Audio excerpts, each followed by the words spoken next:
یہ داغ داغ اجالا، یہ شب گزیدہ سحر، وہ انتظار تھا جس کا، یہ وہ سحر تو نہیں۔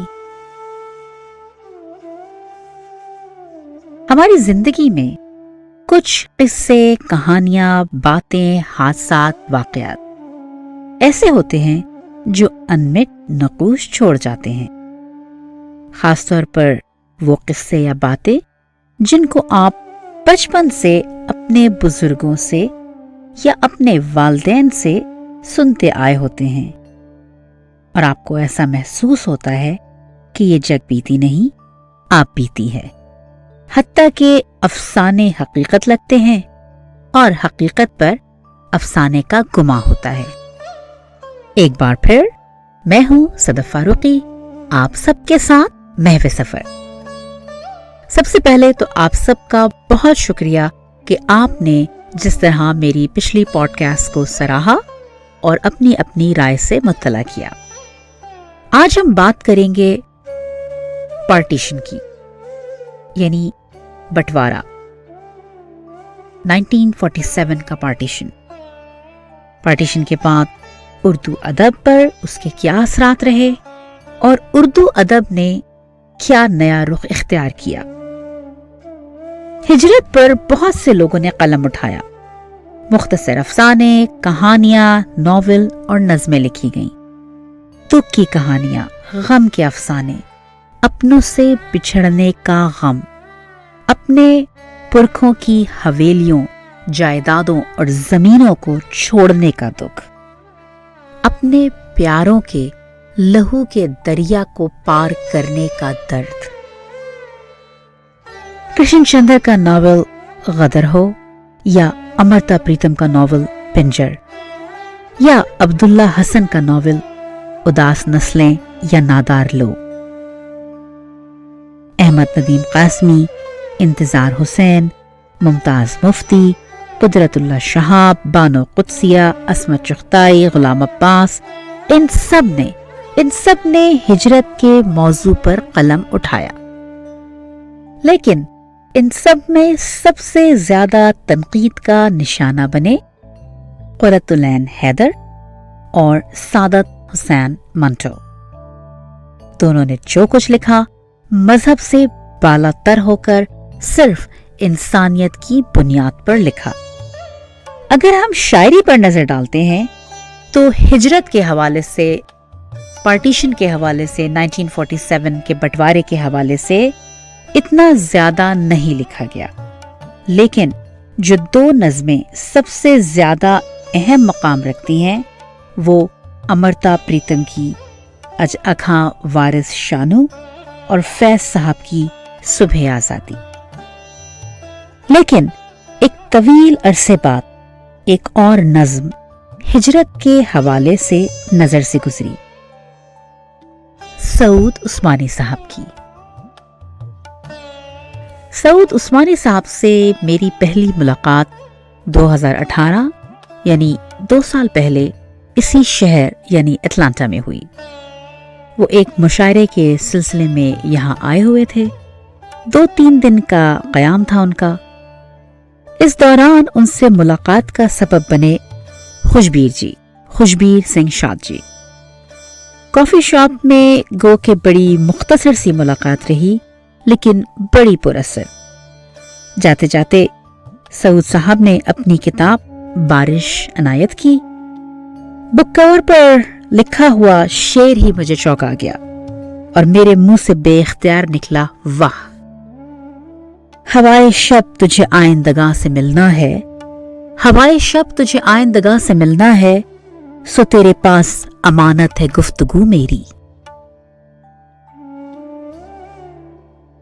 سعود عثمانی صاحب کے لیے امجد اسلام امجد صاحب نے لکھا کہ غزل جیسی عظیم اور نازک صنف سخن میں طبع آزمائی جس قدر آسان ہے، اس میں اپنا نام اور شناخت پیدا کرنا اتنا ہی مشکل ہے کہ شعر اور غزلیں تو کیا، لوگوں کے پورے دیوان قائرین کی توجہ حاصل کیے بغیر چھپتے ہی اس طرح چھپ جاتے ہیں کہ